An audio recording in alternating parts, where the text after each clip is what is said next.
Hey guys, we're back. We're in Wellington, Connecticut, and we're here to talk to Frank DeMeo, who's a local artist. He's been tattooing probably as long as I have. I think it might even be a little bit longer, so very talented guy. You should check him out. Let's talk tattoo.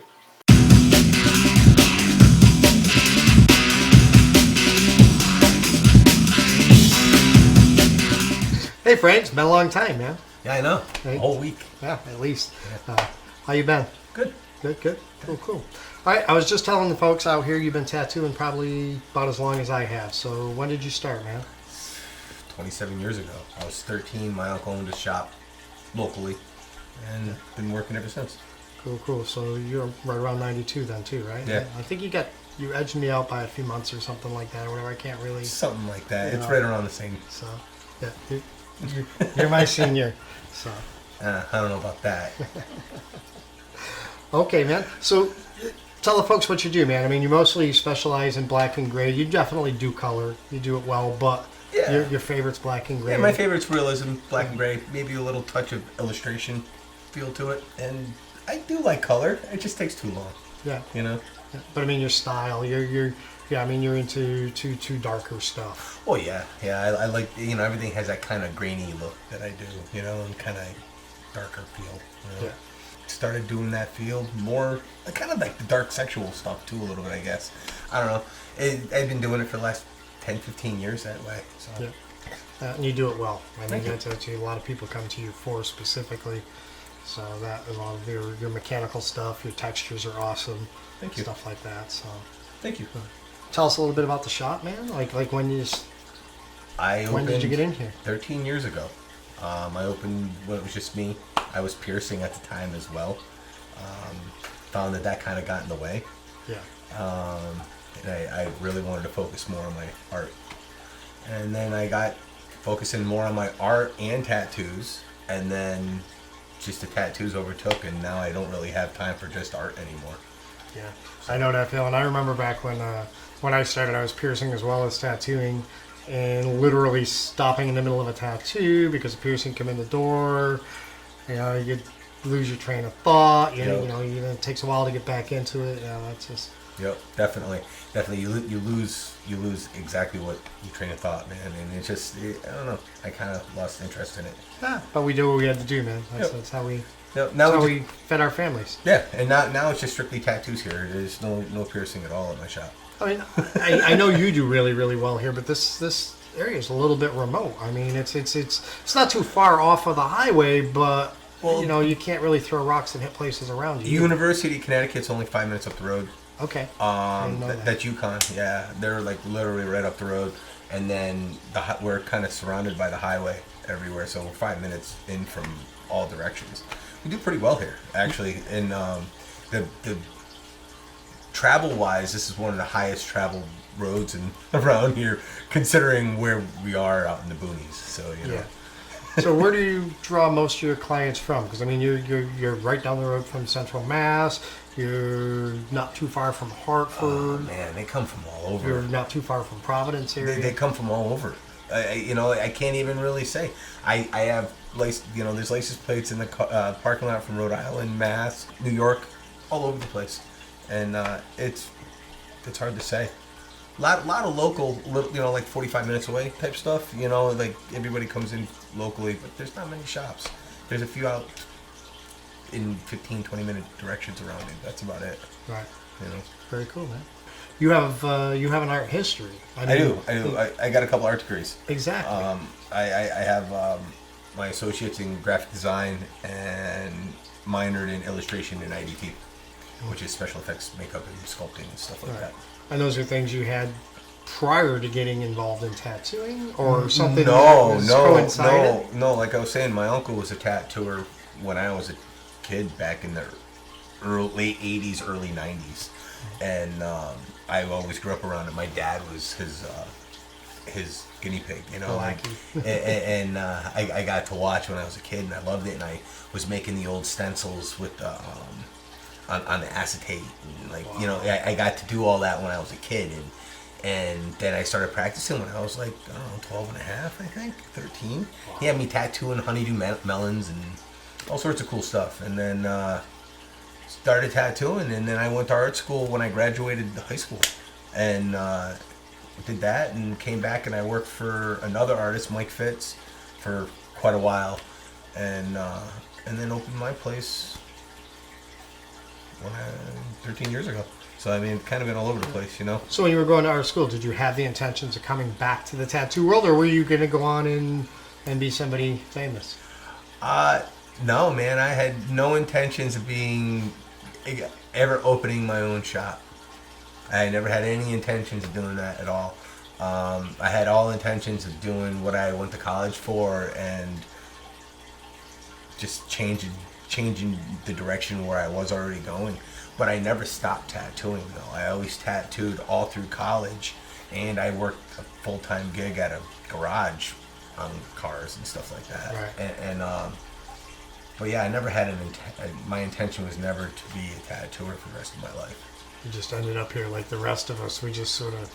Yeah, I when I left the last shop I was working at, I kind of went underground and built a shop in my basement of my house.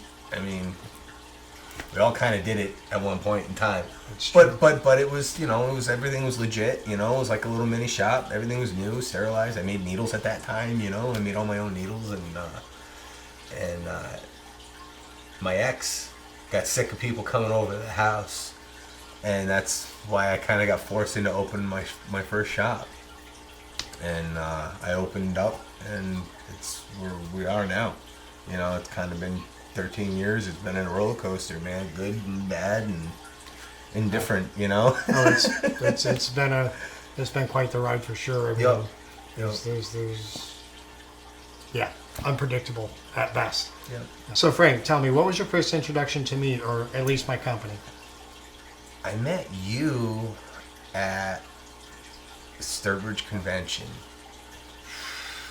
10 years ago, at least. Yeah. Something like that. It was. Could even been the Sturbridge show before it was a Sturbridge show. Maybe the last one was in Worcester. Possibly that one. Well, I think I met you there, but when we actually got to know each other was when it was a smaller venue like that. Yeah, Zaza's show, man. Yeah, man. Everybody gets to know each other at that show. Yeah, it's man. It's comfortable. It's family. And you turned me on to rotaries, those little $35 European swash drive knockoffs. Yeah, those crap things, man. That was like my first experimentation with those too, though. So it was like, that was cool. Yeah, and then you turned me on to round mags and 08s, and then after that, we met back up at a little convention in Massachusetts that turned out to be nothing. It was it was in Boxborough. Yeah, Boxborough. Yeah, it was a cool show. It had a lot of cool people at it, but it wasn't very busy at all. Miles did that show. Yeah. It was, and we ended up hanging out a lot at that show, and that's kind of where we kind of hit it off, man. That's about all that happened at that show was just hanging out. But it was cool because we did get to know a lot of people way better than we normally would. Yeah, I did pick up a couple cool clients that are still my clients now at that show, believe it or not. That's where you turned me on to my first Neo Tat and all that stuff. You're like, here's a Cadillac of fancy equipment. Yeah. Definitely, probably the most steady, reliable rotary on the market at that time, especially for the money. Oh man, at that time, yeah, definitely. They're still kicking ass. It's still one of the smoothest running machines out there. It's very smooth. I kind of drifted away from those though. It's all good, man. Yeah. We try different things. Yeah. So Frank, going to school for special effects and things like that. Now, how did that affect your tattooing style, or did it? It definitely affected my tattooing and my art in general. Because when I went to school, I went originally for graphic design, and I minored in special effects, and it definitely turned me into a different artist. Like I do illustration style, and then I'll also do a monster style, and I kind of style my art kind of off of old school, like masks almost, the way they look. Because I remember from when I was a kid, they still had that, like, the texture to them and that air pockets and all that really cool stuff, and that's where I get a lot of my texture from and a lot of that cool stuff from. So. That reminds me a little bit of another artist, Jim Squires from Western Mass area that I've known for 20 years. He passed away a few years ago. but he was working on the sets of some big movies, Matrix, other stuff like this, doing special effects in addition to his tattooing back then. So there was definitely a heavily influence in his area. Cool. So I mean, it's like, I don't know if your background is even remotely similar to his, but it definitely influenced his style. The way he did. I don't think it was gonna. I didn't ever realize how things are gonna influence me for today. You know what I'm saying? Like when I graduated college, I ended up picking up a job doing a magazine from front cover to back cover. And I from designing the main front logo to the very last page of this magazine. And it ended up being a golf magazine. I knew nothing about golf, but this guy hired me straight at like portfolio review from school. Like hired me, saw something in me, and started paying me good money right off the rip. Nice. And I did this magazine, and then I graduated school, started going for my bachelor's, and then, stupid shit when you're a kid, man. A girl broke my heart type shit. And then I came home, and I left that life that I had there, and this guy begged me to stay. Right. Begged me. And I said no, and now he has 9 other publications. What's this girl's number? I want to call her up and thank her, because we wouldn't have you if this didn't happen, man. Yeah, it was crazy. Yeah, that's how it all went down, though, man. And then I came home and I ended up working from Mike again, Mike Fitz, and kind of he had a huge influence in my art style as well too, with his comic book black and gray stuff that he used to do. Well, we all like to know history, and I say most people should know who Mike Fitz is, but give us a little more history about him. Mike Fitz was probably one of the best freehand custom tattooers and machine builders that there was. I mean, definitely back in the 90s. When Jack Rudy and all those guys were creating that freehand black and gray, man, he was right up there with them, and just fell off the face, man, which kind of sucks. And now this shop used to be his. Yeah, he had a shop here. I kind of did the same thing. He was next door at the little spot, and then moved over here eventually when the shop grew bigger. Awesome. And he was here for so many years, and then ended up opening another shop 20 minutes down the road from here, and one up the road, and history repeating itself. Yeah, it's really weird, man. Cool.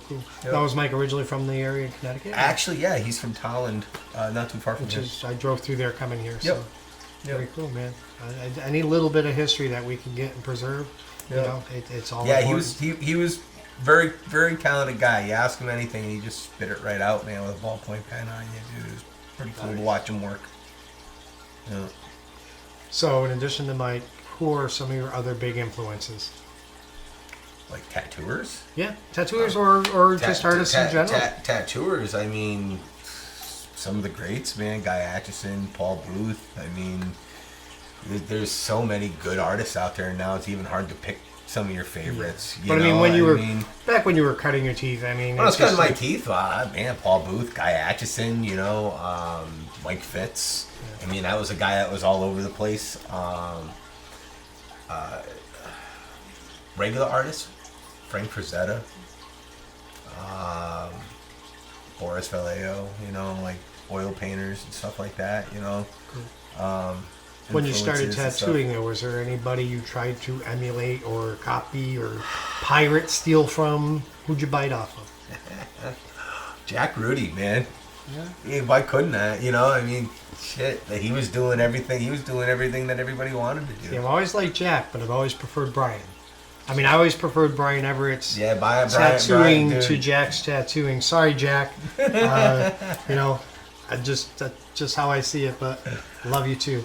But, no, man, dude, he's another great artist, man. There's no denying that.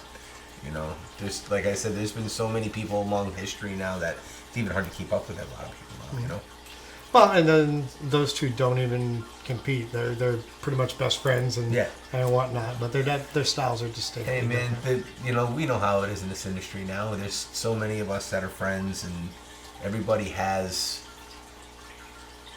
what's the word I'm looking for? Stop. No, if everybody, has the respect towards one another now, especially in this, like when we're at conventions and stuff like that. I remember back in the 90s, man, somebody talked some shit, and we'll get thumped up. Mm-hmm. And then, and then you roll out of the shop, and that was the end of that, Oh, people had to relocate on a regular basis, for sure. Yep. I mean, there's room for everybody as long as you're doing good work. Yeah, that's what's important. We don't want a bunch of scratchers out there because you're doing nothing but cover-ups at that point. A little job security for us, but I'm more concerned about the disease transmission and potential regulation that can result. Well, yeah, I mean, there should definitely be everybody needs to have regulations. There should definitely be a set of regulations all along the United States, honestly, so everybody could just have one clear set of rules. Yeah, but they should be practical too. I agree. It definitely. I mean, we know more about what we do for a living than most, and I mean, we're definitely teetering that edge. Connecticut now. There's a movement going on in Connecticut, isn't there? Yeah. Kelly Green's pushing that quite hard. Yeah, she's been pushing it pretty hard, and she's gotten some laws changed. And she's at the beginning, we didn't know how it was going to go, and then she's been actually trying to change some shit, man. I'm part of it, and I've been to a few meetings, and a couple of meetings were cool. We were able to get some information out, and and it worked out pretty well so far. So. She's filled me in a little bit at a couple shows here and there. Yep. I hope to see her this weekend. She should be there this weekend, actually. She'll bring me up to speed on what's going on again or whatever. But they're literally trying to work with the legislators to write the laws with them rather than have them forced upon you. Yeah, no, totally. Which is cool. More people need to be proactive. It's definitely what needs to be done. Because like I was just saying, like we know what we need to do. Not somebody else can't tell us, all right, this is what you need to do. It just doesn't work like that. We need somebody in there to help with the laws that no tattooing. Mm-hmm. Well, I mean, at this point, we've got tens of thousands of hours into tattooing. There's not a lot of people that know it better. Not to mention, we've taken countless courses on bloodborne pathogens, disease control, and first aid and CPR, and we generally try and stay up on those topics. I don't stay up on them as much because I don't tattoo daily anymore, but I know that you're certified. You work shows all over the state. Each state requires different criteria from you, so you're constantly forced to into different circles and learn new things. Definitely. I mean, Connecticut, you do the Red Cross. You do a bloodborne pathogen once a year, which is super simple online, and then you do a first aid, which is really simple too now. To be honest with you, there's a bloodborne pathogen that I took for Florida. Mm-hmm. Everybody should have to take that one. I learned that was more informative, and I learned more at that bloodborne pathogen than I have in anything else I've taken. That's cool. Well, then maybe people should do that whether they're required to or not. Yeah, it was definitely good. I mean, it took a good 7 hours to take the course, but it was a good course, and you learned a lot of stuff. Was this something you could do online, or did you have to? It was all online. No, it was all online, but it was different than the Red Cross one. The Red Cross one, you blast through it in 35, 40 minutes. Cool.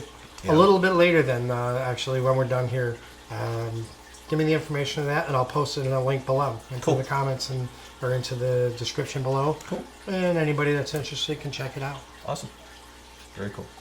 There's just more information with the skin, and just a lot of skin information that all the different things to look for, and it just they don't really get too informative of all the different the pucks in the skin, and just every little imperfection that you want to watch out for as being a tattooer. Okay, Frank, a little bit ago you said I was the guy that introduced you to some really cheap knockoff rotaries 100 years ago. Yeah. Okay, so tell us a little bit more about your shift from coils into rotaries, and what do you feel the advantages are or disadvantages? Well, I mean, I think everybody was skeptical at the beginning because rotaries came out a long time ago. I mean, rotaries were the first tattoo machine, technically. I was really skeptical. But once I got the hang of it, it worked well. Rotaries are just so much more consistent than old coil machines. They run at the same consistency all the time. And then you introduced me to your needles, and that just kind of changed the game for me. I did coils. Coils would kind of set me into my black and gray that I started doing, you know, and that pepper shading all the time, and it kind of changed everything. And rotary kind of changed the game a little bit. And then when you came out, and then when cartridges came out, that really changed the game. Rotaries, like, man, I can't say enough good things about rotaries compared to coils. No more pepper shading. It's all smooth. It's very smooth. Soft. It's very smooth because You can get the pepper if you want to. You can get the pepper if you want to, but then it looks like it gets kind of skippy. You know, it doesn't look smooth anymore at that point. So it kind of changes the game a little bit. It's definitely fun, man, and I love them for color. Way better for color than what coils were. Right, then you don't like about rotaries. That when they burn out, they just burn out and they're done. That's no quick retune. That's the and there's like, and they're done. It's like, shit, I need another one now, quick. You know. So. They work flawlessly until they don't. Exactly. Yeah. So what coils were you using back in the day? Oh man, I had some old Spalding and Rogers lightweights that were modified by me and Mike Fitz. And and they were given to me by my uncle back in the 90s. And they Do were you still old. have those? I do. That's Awesome. what's tattooed on the side of my head, man. Awesome. And then my uncle just passed away, actually. Sorry to hear that. Yeah. Now, did he tattoo? When did he stop tattooing? Man, early 2000s, I think. Okay. Yeah, something For a like, reason, did he just retire? no, or his hands. You know how it was using those little pencil grips with the freaking heavy ass coils, and you know you're sitting there squeezing, and your hand was hurting, and It's the reason I really can't tattoo. yeah. at Now all anymore. that's another thing I like about rotaries is that they're so lightweight. You're using the disposable tubes, all in one shot, and it's so light, man. Especially if you've used the beefy grips, that thing just sits in your hand. You know, they're nice. Well, it takes all the muscle and tendon strain off. Yep. And I know I'm thinking about getting my hand looked at because these two fingers are somewhat numb most of the time. You know, so I know where that came from. Yep. That's for sure. Definitely. I can still feel it, and I still have that callus over here too, man. You remember that Money callus? belt? Yeah, man. Yeah, that callus is still there. How many years has it been since you've used a coil regularly? I think I actually hung up my coils, like stopped using them for good, was probably about 7 years ago. Must have been a good money bump then if it's still hanging around. Yeah, it's still there. That's a term a lot of tattooers will never understand. The new Yeah, kids. no, they don't understand that, man. That or getting burnt by your coil machine. You know how it would hit back here? Ah, man, that shit would suck. You used to run around and brag about money, compare money bumps. Yeah. Yo.